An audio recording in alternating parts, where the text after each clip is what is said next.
Remember the Nokia 3310, the indestructible phone that lasted for days on a single charge and had the legendary game Snake? It was a phone that did what it was meant to do, and nothing more. Today, we're going to talk about the comparison between ChatGPT and Nokia 3310, and how we're still waiting for artificial general intelligence, AGI, to become a reality, just like we were waiting for modern smartphones in the time when the Nokia 3310 was the best mobile phone. ChatGPT. ChatGPT. ChatGPT. ChatGPT. ChatGPT. Called ChatGPT.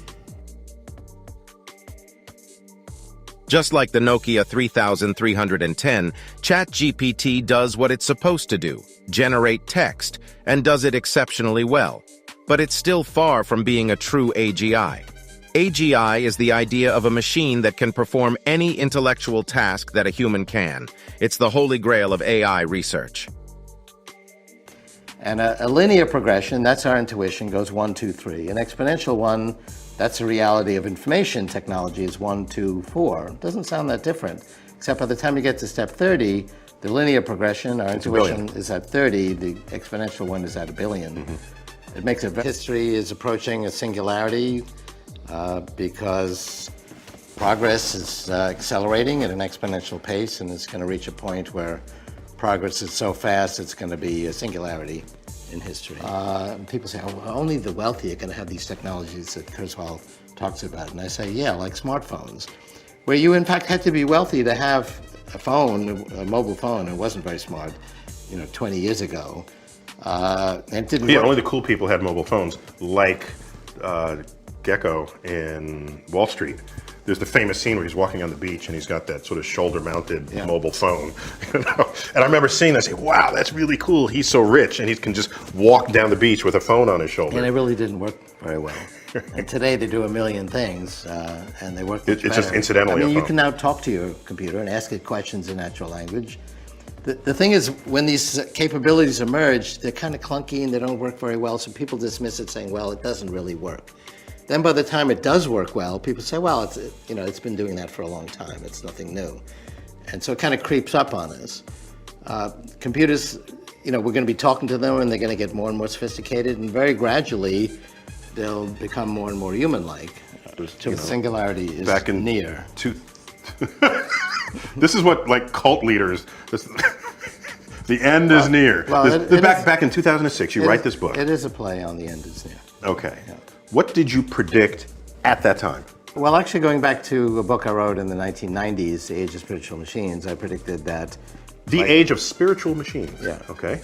By 2029, computers would have all of the intellectual and emotional capabilities of humans, and so they would be spiritual machines. And not bad for a human, but I think we'll not be able to hold a candle to AI. How far do you think we are from something that can make its own mind up, whether or not something's ethically or morally correct, or whether or not it wants to do something, or whether or not it wants to improve itself, or whether or not it wants to protect itself from people or from other AI? How far away are we from something that's really, truly sentient? Yes. I made this comment some years ago, but it feels like we are the biological bootloader for AI, effectively. We are building it. And then we're building progressively greater intelligence. And the percentage of intelligence that is not human is increasing. And eventually, we will represent a very small percentage of intelligence.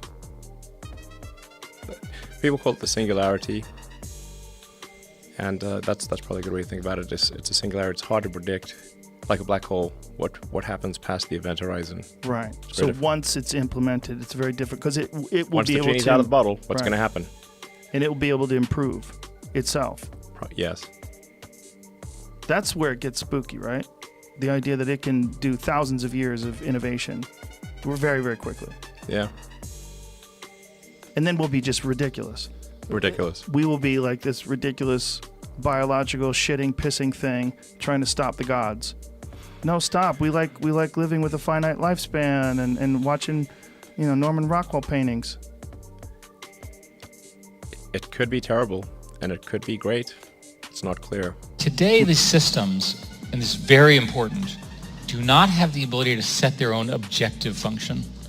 Humans, very, very smart people say, we want to solve this problem, or this problem, or this problem. There are many people, including myself, who believe that there's going to be a point, and this is the median of the predictions is 20 years, so I'll say 20 years, which technically means May 2042, so we're clear, you have it on record, that these systems will be able to set their own objective functions. Now, you sit there and you go, oh, that means the computer can start to think like a human. That's not actually what I mean.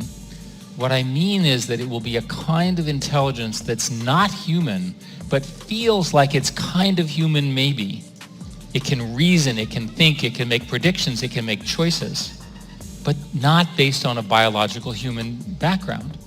Now, how are we going to treat these things, right? So let's say I have my opponent, right? So he's sitting here and I don't like him and I don't like what he's doing and I'm fighting him in some way.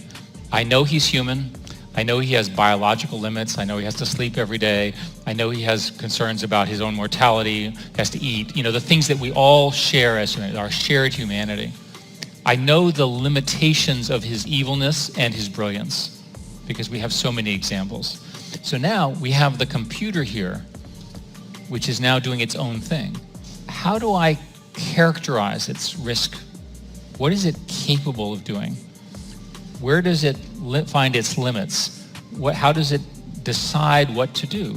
We don't even have a language to discuss how we would regulate these things. I think it is going to just seep in everywhere. My basic model of the next decade is that the cost of intelligence, the marginal cost of intelligence and the marginal cost of energy are going to trend rapidly towards zero, like surprisingly far. So, what do you think?